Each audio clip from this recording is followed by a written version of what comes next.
дорогие! Да, как и обещала, сегодня мы поговорим на тему, за что же нас любят корейцы и японцы, а местами и весь мир.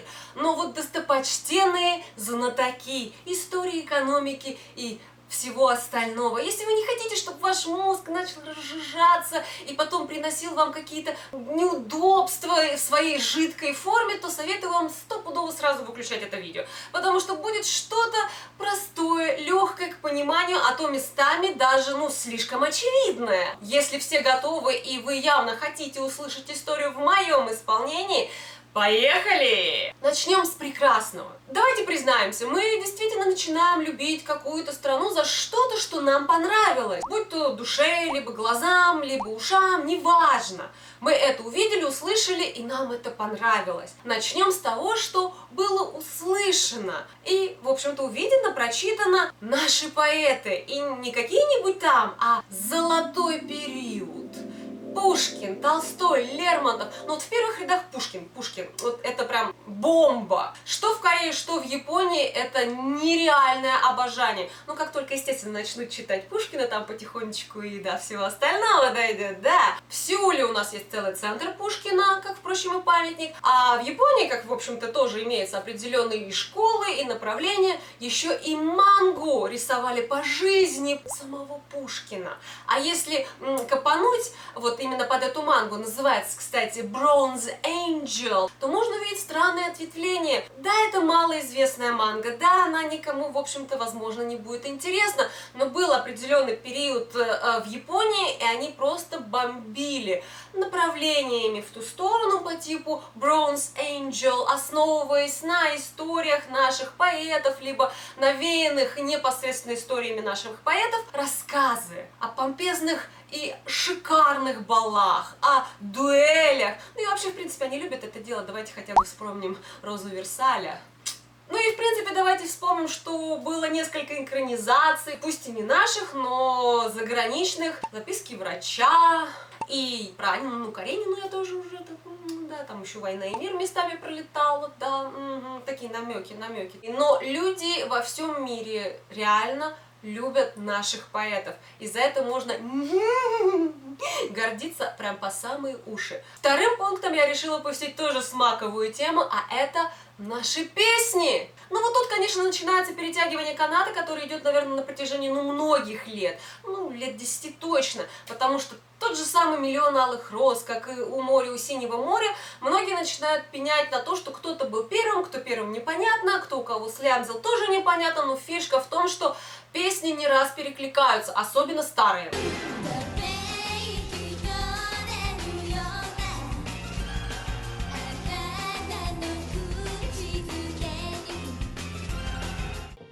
Сегодня займемся арифметикой.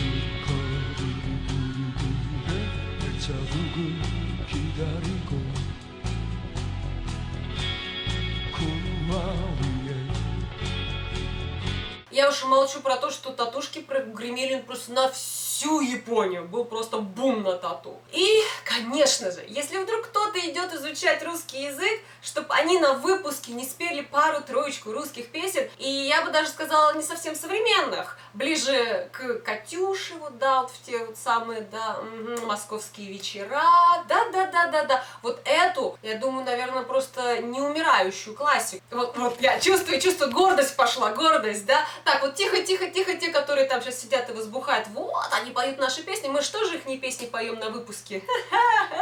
Мы что же их коверкаем? Как я уже говорила, японцы нас еще любят за наших спортсменов, и я уже не раз говорила о том, что да, именно фигуристов и, в общем-то, конечно же, мужчин. Наши мужчины, как их не любить-то, особенно спортсменов. Я думаю, и во многих других странах тоже любят не только наших спортсменов-мужчин, но и женщин. И, в принципе, за красоту наших людей нас тоже любят. Ну, это на самом деле классика, когда какая-то страна, не обладающая определенными характеристиками внешности, хотела бы иметь такую внешность, поэтому они очень любят нас за наши большие глаза, за красоту, за белокожие, за то, что мы такие высокие, стройные, ну и вообще мы классные. Все, нас можно любить. Слюни попускали, приятно стало, за нашу душу тоже любят, да, классика жанра, я понимаю, но реально они нас за это любят, потому что мы вот такие вот уникальные, индивидуальные, они постоянно спрашивают, а почему мы такие все разные, а почему у нас так много всего непонятного намешано, мы думали, что вы все златовласки, голубоглазы, и вот ты сидишь, потом объясняешь, что у нас там столько войн было, что у нас так все перемешалось, что у нас столько народностей, что, в общем-то, хо-хо, мы вот такие уникальные и красивые, и все разные, самое главное, что мы все разные, и при этом все равно прекрасные. Любите нас еще больше, да. Как вы уже понимаете, образ нашего президента Путина въелся по самый не хочу. Здесь для корейцев Путин это некий крутой мужчина, который прям вау-вау. Они раньше считали, что Обама вау-вау, но теперь как бы вот такая прям борьба Обама-Путин, Путин-Обама, прям Путин и Медведи, прям мужик. И по факту того, что там политика, экономика, вот, ой, как любят его за это прям. С другой стороны, японцы молчат, конечно, в этом направлении, но вернемся к манге и аниме. Ну, возьмем что-то последнее. Вот сейчас идет новое аниме, по тому же, в принципе, одноименному комиксу-манга. По-русски обзывается Повелители Хронос. Но фишка в чем? Главных героев по фамилии зовут Путин. Одного Виктора, другого там. Я когда только услышала это, я уже каталась по полу, но это опять же дань тому, что люди нас уважают. А теперь еще более парадоксальная вещь, от которой хохотала я долго, упорно и не знала, как вообще дальше шутить после такого. В разговоре с одним из корейцев, как в общем-то и японцев, была выдана фраза, с которой они оба согласились. Да, вот тут сейчас какие, вот, они же друг друга ненавидят. Ну, может, не ненавидят страны друг друга, но люди, когда хорошие встречаются, как-то... Мне говорят, после всех выданных стереотипов типа водка, Путин, зима, блины, икра, борщ, которые также любят, когда идут по накатанной после водки там, они говорят, вы ж такие умные! И ты уже не знаешь, куда деваться. К чему бы это было только что сказано? Сейчас, наверное, будет какой-то вот... явно прикол. Вы ж такие умные, вы пьете водку круглыми сутками и изобрели бомбу! У меня прошло где-то, наверное, 5 секунд, прежде чем я сообразила, что они склеили фактор стереотипа «мы постоянно пьем» и изобрели бомбу.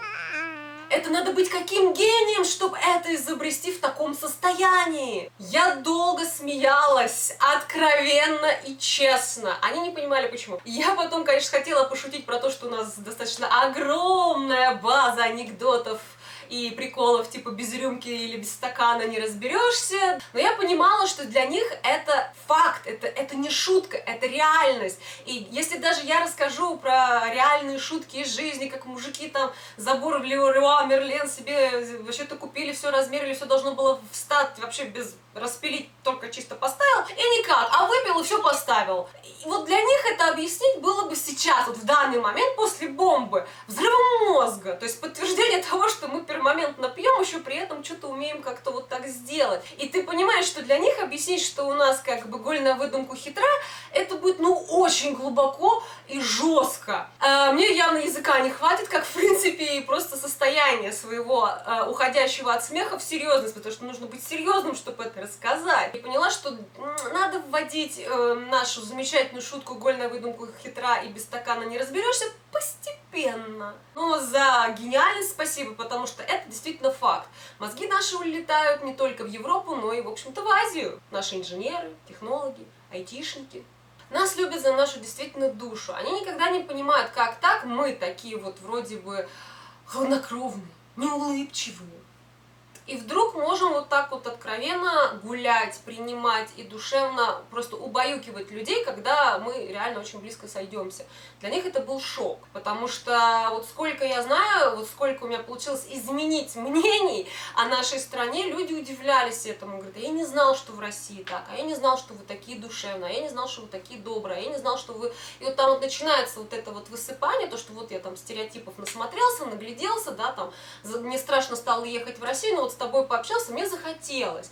То есть изменилось мнение, потому что ты просто с ними общался, ты не пытался притворяться кем-то, ты не пытался из себя кого-то корчить, ты был тем, кем ты есть. Но вот их также поражает вот эта русская душа. Не все понимают, когда ты отвечаешь, ну это наша русская душа, и они начинают, что за душа, это там, наверное, в Бога верят очень сильно, там еще что-то. И ты не можешь на самом деле им объяснить, что это такое русская душа. И многие начинают, вот, вы все время все списываете на русскую душу, да, кто-то, кто еще не понял, как говорится, не разжевал, не распробовал, а кто понял, они уже такие, Ну что же, теперь вы понимаете, что нас любят не только за наших поэтов и наши стихи, но и за нашу красоту души, культуру и вообще. Да, эти славянские напевы к нам пришли из Японии, которые основались здесь, в Корее, уже 5 лет как модно. Да, нас любят. Любят за определенные мелочи, за определенную красоту души, истории, песен, стихов и, в принципе, такие, какие мы есть. Ну что же, если вам понравилось это видео, не забудьте поставить пальчик вверх, подпишитесь на мой канал в обязательном порядке. А если боитесь пропустить что-то новенькое, вот там, короче, колокольчик есть, вот вы его нажимаете, а там потом все видео галочку ставите, тогда вы стопудово не пропустите мои новые видео. Не забудьте оставить свои комментарии, хихи-ха-ха, тру-лу-лу. Если вы вдруг таки дотерпели до конца, ну вы молодцы. Мое вам личное уважение. Ну вы же до конца досмотрели, вау. Ну а всем остальным, моим любимым, до новых встреч, пока-пока. Да. Надо будет постепенно вводить варианты с анекдотами. Прикол, когда они, я не помню, то ли тормозная жидкость, то ли что, когда они по железной хреновине какой-то, то ли нержавейка, то ли что, пускали, значит, эту жидкость, значит, типа тяжелый металл от холода присасывались к железу, а, естественно, легкий, то бишь спирту, стекал куда надо. Попробуй расскажи, что мужики без образования такого вот провернули, продумали ради того, чтобы зарядиться-то.